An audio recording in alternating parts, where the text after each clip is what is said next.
Olha, Edu, tem algumas partidas que você não consegue, por aquilo que acontece no jogo, enxergar a situação ou ver aspectos, enxergar coisas positivas.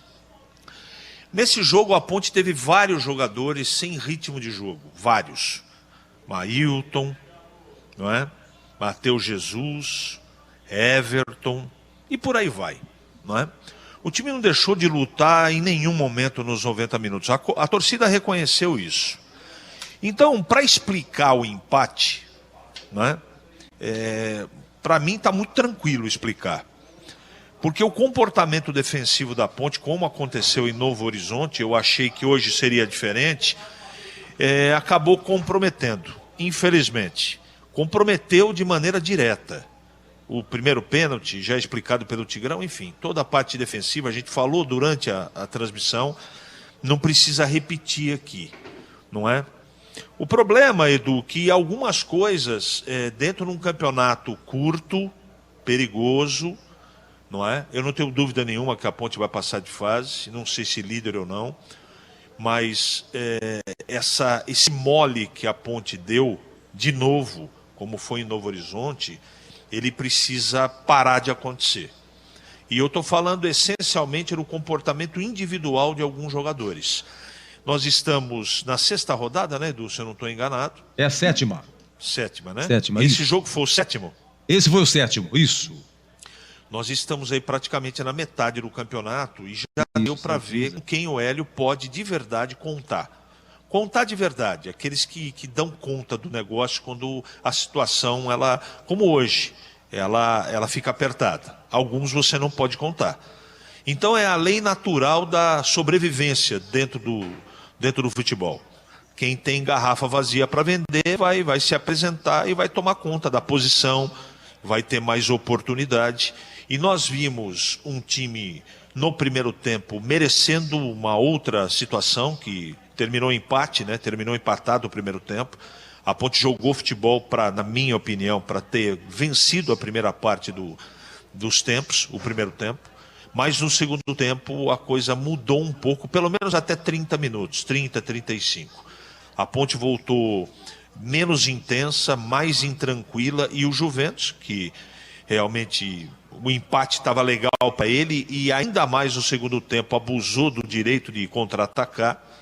Logo no início do segundo tempo faz 2-1. Daí fica tudo a favor do Juventus e tudo contra a Ponte.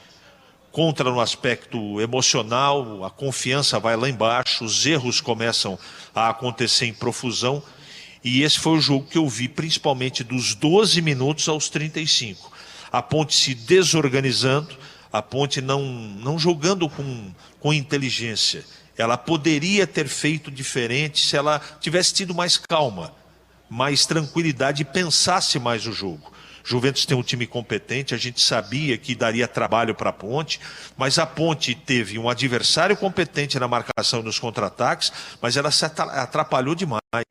Alguns lances fáceis para você poder fazer a definição, até na marcação, lances óbvios, como foi o primeiro gol, né? Um centroavante do tamanho do Bruno Moraes, você não marca colado no cara, nem dentro da área.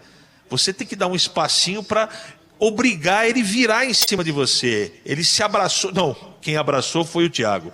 O Thiago ainda ajudou ele demais, abraçou o jogador, ele girou o corpo, quando ele armou para poder fazer o arremate dentro da área, estava sem ângulo, até acredito que não faria o gol.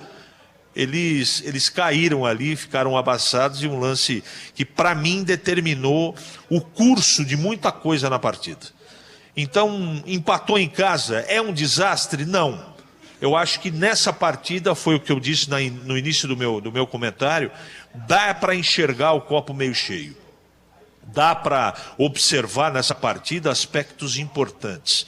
O Hélio, ele precisa urgentemente da volta do Fábio Sanches. Eu acho que a liderança, o posicionamento dos zagueiros muda muito.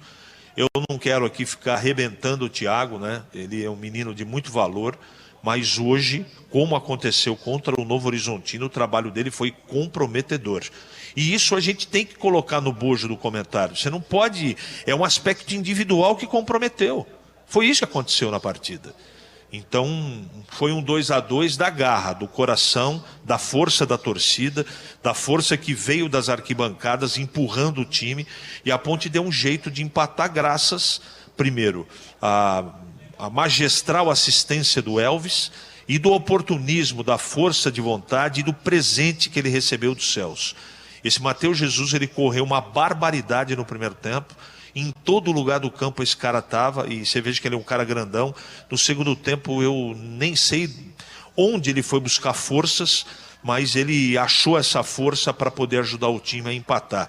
Ele arrastou a bola, ele tentou cruzar, ele tentou cabecear, ele tentou marcar, ele deu carrinho, ele deu um rabo de arraia, e realmente ele foi, para mim, o destaque do jogo.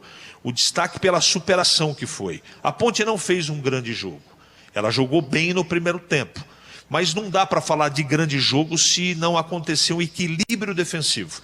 E a Ponte não teve esse equilíbrio, não teve calma, não teve posicionamento.